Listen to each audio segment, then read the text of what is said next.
How's it going? My name's Tim Williams. We're here to break down today's opening day DraftKings slate, MLB DraftKings slate. Yeah, you heard me right. Opening day. We made it. We finally did it. If you're new to the channel, my name is Tim. We've been breaking down spring training slates, and now we're finally into the regular season. This is awesome. Really appreciate anybody that has been watching. It's been really, really fun interacting with you. And without any further ado, we got a 9-game slate to break down over on DraftKings. Very pumped about it. We're going to go through the spring training statistics just to kind of give us a feel of where kind of teams are at right now. We'll look at starting pitching performances, and then we'll look at team hitting and pitching performances as well. We'll identify some core players on each team going forward to help build our lineups. What you're going to want to do is as just a rule of thumb, when you're building your lineups, you're going to want to identify a couple pitchers that look appealing or intriguing to you, guys who can rack up strikeouts. Mainly, that's the go-to right there. And then for hitting, I highly suggest or recommend that you identify a team that you can afford and pick 5 guys from that team. You want to stack those hitters, because if player 1 and player 2 get on base, whether it's a hit or a walk, those guys, have a good chance. If hitter 3 or 4 hits a home run, all of those guys score, therefore leveraging you, and you get the most points. And what you want to do is just optimize success, because what you want to win. So identify those 5, and then maybe another 3 mini stack, or a 2 and 1, however you want to do it. There's many ways to do it. We'll talk about it all as we have these daily videos going. But yeah, let's just jump right into the presentation. Fancy stuff going on here. First game, this is so crazy that spring training is over and we're actually into the opening day, but we have the Twins and we have the Brewers. No favorites out yet. Maeda going against Woodruff. Maeda, I will say, this guy's still young, and the Dodgers, they traded him to the Twins. Finally, the leash is off.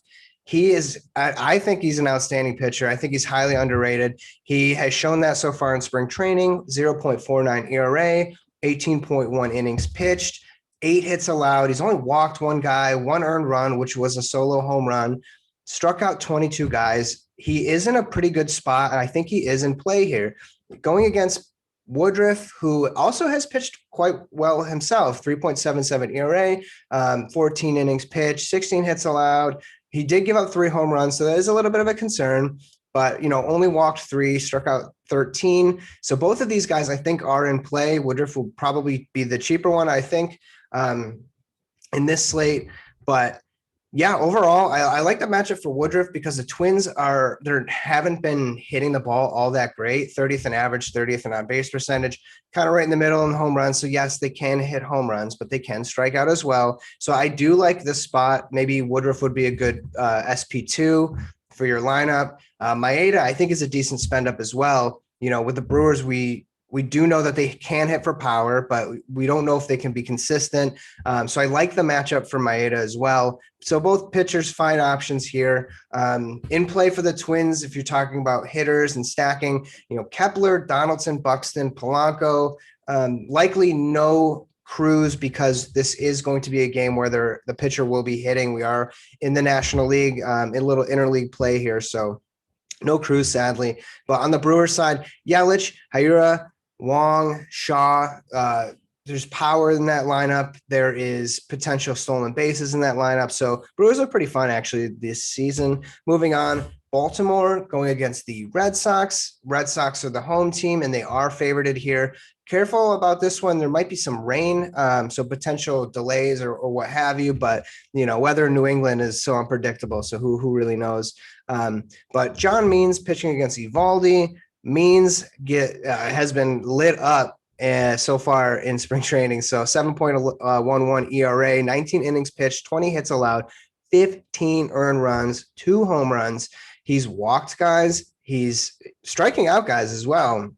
Not a strikeout per inning kind of guy, but somebody that is a easy fade for me going against Evaldi, who I'd like to see some more consistency before I would go after him, but he's been a little rough too. He's given up 2 home runs as well. The potential's there, but He might go higher owned because of the matchup against the Orioles, but that's just not for me. I think in this one, Baltimore, not a very good hitting team. They don't have a lot of power. The Red Sox, the opposite, very good hitting team, hitting with a ton of power. So the Red Sox hitting wise looks like in a decent spot if you want to stack there. In play, I will say Martinez is a very viable option, and he's going to be highly owned because he's just way too cheap. Xander Verdugo, who does hit lefties well. Kike Hernandez has had a phenomenal spring training so far. I like those guys as like a core. Baltimore, if you were to stack guys, Mancini, Santander, and Mountcastle are probably the only guys I really trust, especially in this matchup. But anyway, moving on. Going forward, we have the Pirates and the Cubs. Cubs favorited here and are the home team.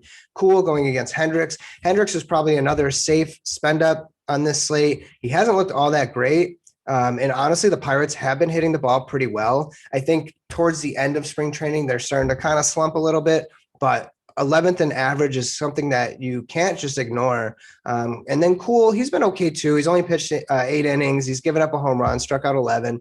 Probably would fade that matchup. Cubs have been hitting very, very well. 6th in average, 5th in on-base percentage, 4th in home runs, 18th in strikeouts. So Cubs hitters actually look very favorable here and might go sneaky under owned. So keep an eye on that. But pitching wise, both of these teams are just kind of average. Hitters in play for the Pirates: Reynolds, Frazier, Moran, Polanco, Hayes. Hayes looks awesome. So if you're a Pirates fan, that's something to look forward to. No offense. And then on the Cubs side, the favorites here, Rizzo, Bryant, obviously. Contreras looks like a decent catcher play. Hap, I like. Peterson's just mashing the ball. So I like those guys a lot as a core. Moving on, you have the Braves and the Phillies. No favorited yet in this game.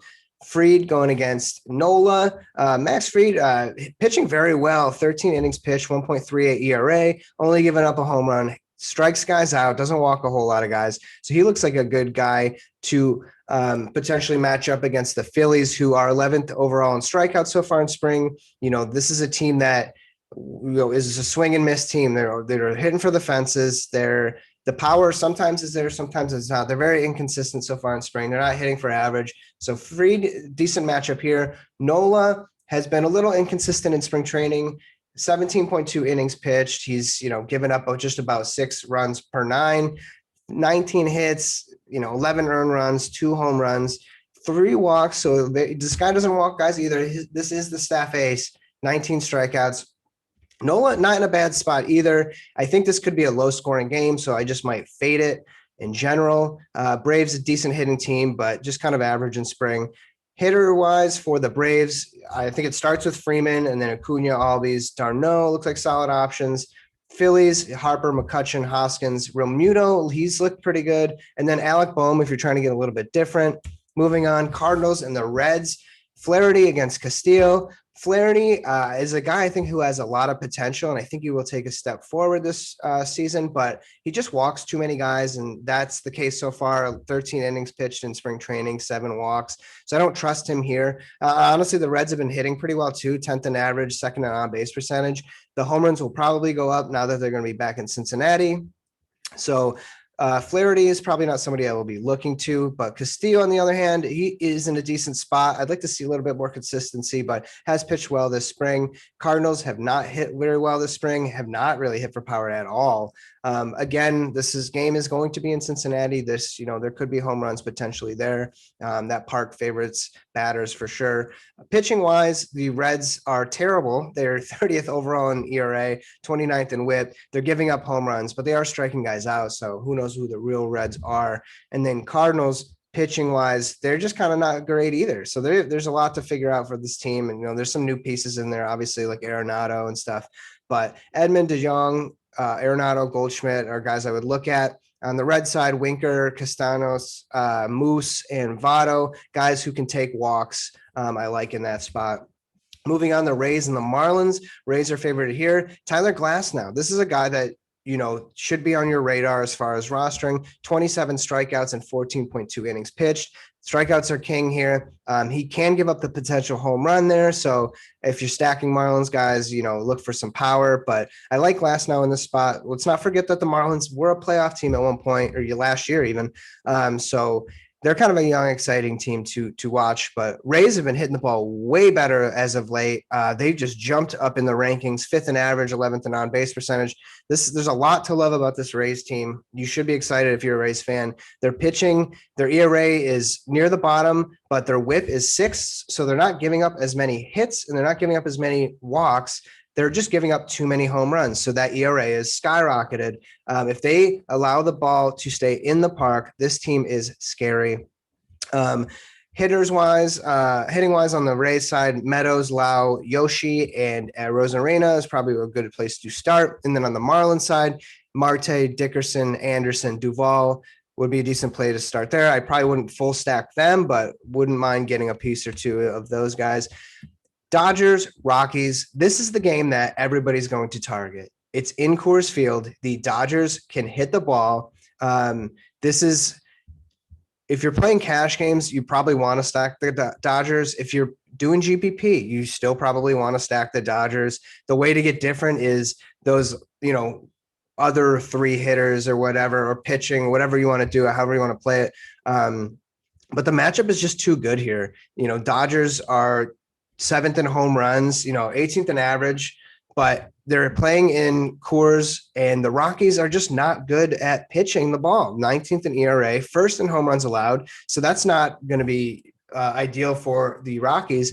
So I love the Dodgers in this spot. It's hard not to love them in this spot. Kershaw has been not great in spring training, but it is spring training, right? Like, this guy can go out and throw a gem, but same goes for him. If you're not rostering any Rockies pitchers, then I don't know if you want to roster, Kershaw, if that's the case, right? Because the Rockies essentially could do the same thing and hit for power. They're 1st in average. They're 7th in home runs. So I don't think I'm going to play any pitchers in this matchup. But hitters, yes, for sure. I think the Dodgers are firmly in play and are probably the best stacking option, aside from maybe the Cubs so far. But Betts, Bellinger, Seager, Turner, Muncy, love those guys. Love anybody that could just hit for power in this scenario.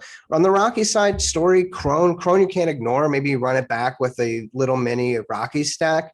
This could be a high-scoring affair, especially the way both of these guys have been pitching. Marquez, 27 hits and 19 innings pitched. He's given up a home run. He has shown ability to have success at Coors, but it's the Dodgers, man. So it's a tough spot. So yeah, Story, Crone, Blackman, Tapia, who can get on base against lefties, I think is fine. And then Dodgers, Padres, Bumgarner going against Darvish. Like to see a little bit more consistency out of Darvish before I, go pick him. The D-backs can hit home runs. Bumgarner's just not the same Bumgarner he used to be. And he's shown that in spring training. He's given up 3 home runs. He has struck guys out, 16 strikeouts in 11 innings, but I don't trust him going against the Padres. I'm hoping that the Padres hitters kind of go over-owned. The Diamondbacks can strike guys out and they're not really walking a ton of guys. So I hope that Padres hitters go a little bit over owned so I could sneak in some other value, and that'll be my kind of leverage, but we'll see. It's still early. Hitters I like on the Diamondback side, Marte, Escobar, Walker. Rojas is a very intriguing play, I will say, and then Peralta. And then Padres, the favorites, we know what they can do. They've added a lot of pieces here. Guys in play, Tommy Pham, way too cheap on DraftKings. And then Tatis, Machado, Myers, I like as well. And then last but not least, we have the Rangers and the Royals. Kyle Gibson going against Keller. Rangers, honestly, in this game might be a decent low-owned stack. And we'll get into that. But Gibson's been pitching pretty well. 10 innings pitched, 9 hits, 3 earned runs, 3 walks, 10 strikeouts. Keller, 13 innings pitched, has been very hittable, 20 hits allowed, 8 earned run, 8 walks, 12 strikeouts. So he's walking way too many guys. If you're, pairing up, if you're stacking the Dodgers, the Rangers look like a decent cheap option. You can get those 3, 4, or 5 hitters in your lineup for sure. Like, there's no issue there. So look into that possibly as like a secondary stack, but Guys that I think would be in play would be Gallo because he's so damn cheap right now. Dahl, Solak is having an awesome spring training, and then Lau's hitting in there too. And then on the other side, the Royals, who are favored in this one, keep that in mind. They can hit the ball out of the ballpark. They're first in home runs, which is very impressive. Fourth in average. They're not walking a ton. They're just hitting the ball out. So maybe a team I wouldn't full on stack, but I mean, honestly, to get a little bit different, it might not be a bad idea.